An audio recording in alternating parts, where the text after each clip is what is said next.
El padrecito del Paso iba a mostrarle a Tungur los adelantos del arma en la que había trabajado incansablemente, seguro de que tendría gran utilidad en las batallas. El brujo de la tierra, el padrecito del Paso, no era el de antes ni en sus manos ni en su rostro. Es que los empeños para conseguir el polvo gris habían provocado estallidos y fuego. La primera explosión se llevó en pedazos 2 dedos de su mano derecha y le ahuecó la parte blanda de la palma. En otra ocasión el fuego le dejó quemaduras en el rostro. Tuvo que llegar el agua en ayuda del padrecito. «¿Es posible aquí? ¿Agua aquí?», vociferó ese día lejos de su habitual gentileza. «Podría decirse que hay enemigos entre nosotros». Los sacos donde se guardaban las sustancias que componían el polvo gris estaban mojados. Queriendo rescatar algo de lo que creía perdido o buscando solamente mitigar su enojo, el padrecito del Paso comenzó a mezclar pequeñas porciones con ademanes que daban cuenta de su decepción. Así comprobó el brujo que el salitre, el carbón y las piedras de humo molidas podían mezclarse sin peligro alguno si estaban húmedos. 4 dedos y no 3 debía levantar. Tungur se dirigía hacia un sitio distanciado del campamento. Sentado a la grupa iba el padrecito del Paso hablando sin cesar acerca del provecho de su última invención. Quizás pretendía que el jefe Gusiwilke Tungur olvidara las reiteradas ocasiones en que había visto fallar el arma.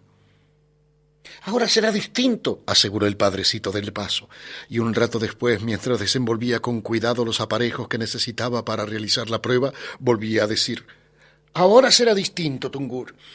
Tungur aguardaba en silencio. Conocía lo que el padrecito intentaba hacer. Una invención que podría ser grande en la batalla, pero ya había presenciado tantos intentos fallidos que prefería mantener aplacada su esperanza, Tungur. «Tomé precauciones para evitar que el fuego alcanzara la carga del polvo gris antes de tiempo, y como puedes ver, aligeré el peso de la flecha». Tungur recibió el arma. «Verdad es que, como nunca, hará falta un gran lanzador», dijo el padrecito, frotando 2 piedras de yesca. Con ese fuego el brujo encendió la cuerda embebida en el polvo gris que colgaba por el extremo posterior de la flecha. Sin embargo, y aunque Tungur era un arquero asombroso, el disparo no llegó a destino. Una vez más el arma del padrecito del Paso había fracasado. «Espera, Tungur», comenzó a decir el brujo. «Podemos realizar otro intento». 3 jinetes al galope distrajeron la atención del jefe Gusiwilke, que con solo verlos cabalgar tuvo la certeza de que algo malo sucedía. Los jinetes tenían una amarga noticia. 2 jóvenes guerreros Gusiwilkes habían sido atrapados no muy lejos del campamento cuando intentaban huir. «Son hombres de mi guarnición. Iban preparados para un largo viaje y galopaban como perseguidos. Volvían a los confines», murmuró Tungur. «Poco después de que tú y el padrecito se marcharan, la Guardia del Sur llegó con ellos. Para intentar salvarse, les aseguraron que se dirigían con mis órdenes a otro emplazamiento y que habían perdido el rumbo, pero ignoraban la contraseña de los mensajeros. No creí bueno esperar que regresaras porque hay furia en unos, dolor en otros, y todos reclaman tu presencia, Tungur». De camino al campamento, Tungur recordó la ley de su pueblo. La deslealtad de un guerrero deshonra a los vivos y a los muertos. La deslealtad de un guerrero ofende la sangre derramada y quebranta el nombre Gusiwilke que llevamos. La ley de los guerreros del sur hablaba con una sola voz. Si hay uno que abandona a sus hermanos en la batalla, ese ya ha perdido el espíritu. La muerte es piedad para él y es tributo para los que pelean. Al ver acercarse a Tungur los 2 jóvenes que habían intentado la fuga, bajaron la cabeza. Ellos habían comenzado a hablar de la huida como de una acción innoble que los ultrajaría a sí mismos, a sus familias y a sus linajes. Sin embargo, a fuerza de repetirlo, la idea se les fue haciendo familiar, más fácil de llevar a cabo y menos penosa. Con el curso de los días, sujetos como el resto de los guerreros al duro adiestramiento que Tungur exigía, los dos jóvenes fueron acumulando razones y argumentos que los convencieron para huir. Es posible que muchos deseen huir, pero solo nosotros nos atreveremos, se decían.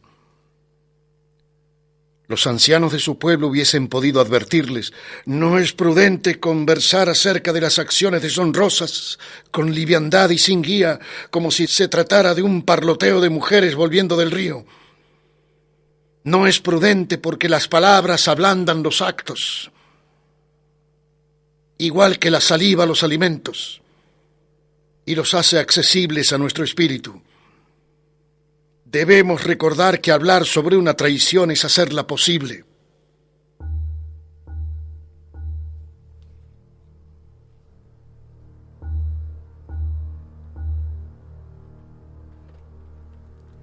La mirada de Tungur no era una palabra. La mirada de Tungur era una roca.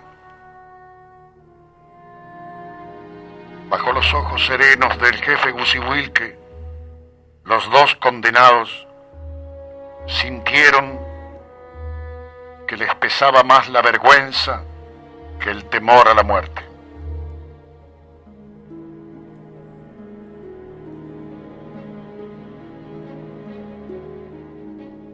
Las palabras ablandan los actos, igual que la saliva los alimentos, y los hace accesibles a nuestro espíritu. Debemos recordar que hablar sobre una traición es hacerla posible.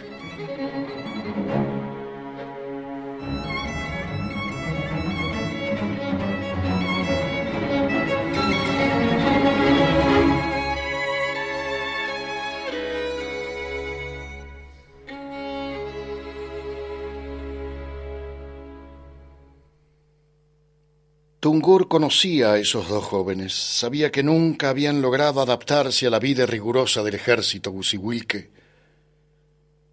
y que en otras ocasiones quebrantaron la disciplina y descuidaron sus deberes.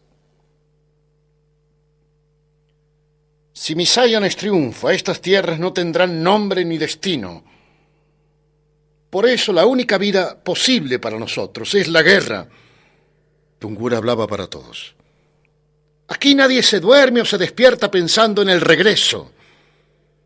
Ese día llegará, si es que llega, cuando volvamos a ser dueños de las tierras fértiles. ¿A dónde regresaríamos ahora? A ver. No a nuestras casas ni a nuestros cantos, porque no los tenemos más. No volveremos a tenerlos mientras Misayanes esté cerca. Lo único que nos pertenece es la pelea.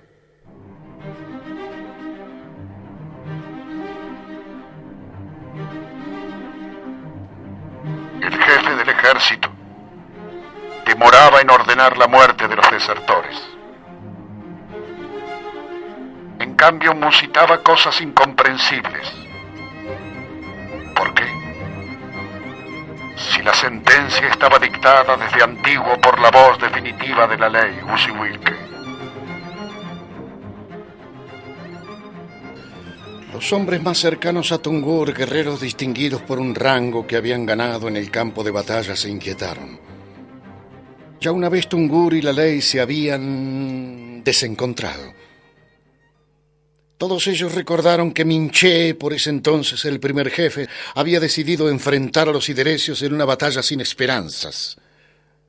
También recordaron que Tungur se había opuesto con razones que parecieron apropiadas. Sin embargo, Minché se aferró a la ley y fue premiado. Eso pensaban los guerreros cercanos a Tungur, que ignorarían para siempre la verdad que se escondió tras esa engañosa apariencia. Tungur ni siquiera sabía de qué lugar recóndito le llegaban aquellos pensamientos. Estos jóvenes guerreros no han de tener más de 15 soles. También tú los tenías cuando Dulcancel impartió al concilio. Pero aún tienen en sus cuerpos las marcas de la niñez. Cume las tenía cuando fue atravesado en un madero. Y tienen en sus ojos el temor de una pequeña ardilla. Serás justo, Tungur. Muchos Itzai sintieron el temor de una ardilla y con él a cuestas entraron al campo de batalla. No es igual, murmuró Tungur, no es lo mismo. También para Tungur los ancianos de su pueblo hubiesen tenido una respuesta. El hombre que camina demasiado rápido se queda solo. Siempre habrá hombres que se adelanten en el camino y es bueno que así sea. Pero ese hombre deberá aguardar a que los otros lleguen. Aguardará sin insolencia ni soberbia, recordando que si pudo andar más deprisa fue porque muchos otros sostuvieron la tierra en su sitio. El jefe Gusiwil que miró el sol antes de comenzar.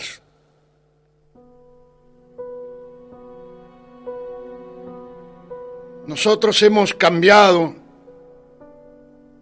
Vean, por ejemplo, los animales con cabellera.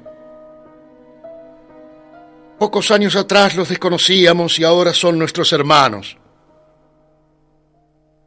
¿Puede ser igual la ley para unos hombres que andan a pie que para unos hombres que cabalgan? Sé que pronuncio palabras confusas, razones que no termino de comprender. Por eso les pido a ustedes que me escuchen con generosidad. La ley manda la muerte para los traidores. Y esto sin duda lo fue. La ley ordena muerte. Y no seré yo quien me oponga. Hay algo, sin embargo, que no puedo callar. Y aunque no sirva ahora, tal vez sirva para luego. La mayoría de nosotros, los Gusiwilkes, que aquí estamos, crecimos junto a nuestros padres guerreros. Ellos nos enseñaron desde pequeños a conversar con las armas. Y en cada enfrentamiento entre linajes nos llevaron al campo de batalla arrancándonos de los brazos temerosos de nuestras madres. Pero, ¿qué ha ocurrido con estos que eran niños cuando empezó la guerra contra mis Sayanes? Ellos, en los confines, se criaron entre mujeres y ancianos. Más los guerreros que regresaron tan enfermos o mutilados que nada podrían enseñarles. Nosotros no, nosotros nacimos Gusiwilke y luego crecimos Gusiwilkes. ¿Cómo hubiésemos sido sin el padre que guió nuestro brazo para que pudiéramos tensar el arco? Alrededor de Tungur se encontraba apenas una pequeña parte del ejército. El resto estaba distribuido en guarniciones bastante alejadas de allí. Más tarde, cada una de las palabras que el jefe Gusiwilke estaba pronunciando llegaría a oídos de todos los guerreros. Muchos de ustedes están pensando, igual que yo lo pienso, que hay entonces de los Itzai que no nacieron para la guerra. Desde siempre fueron hombres de paz que pasaron su tiempo entre la contemplación del cielo y las cosechas de la tierra. Sin embargo, llegado el momento de defender la vida de las tierras fértiles, se hicieron grandes y valerosos. Tanto que sin ellos no hubiésemos llegado hasta aquí. Los Itzai cumplieron la ley, de modo que todos deberán cumplirla. Mando la muerte para los traidores, como la ley lo manda.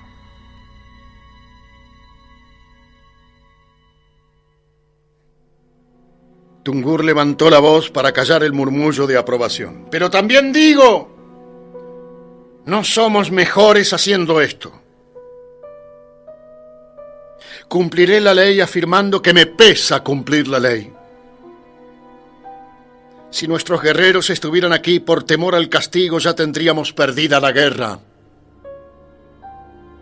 Solo es posible enfrentar el poder de mis Sayanes guiados por el más grande amor y el más grande convencimiento. no por temor al castigo. Escuchando a Tungur, muchos hombres que antes se veían resueltos perdieron la furia y aflojaron las mandíbulas.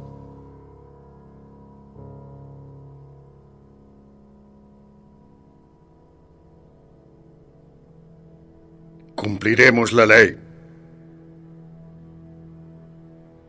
Nunca desde que guiaba el ejército como primer jefe Tungur se había enfrentado a la necesidad de imponer la muerte a uno de sus guerreros.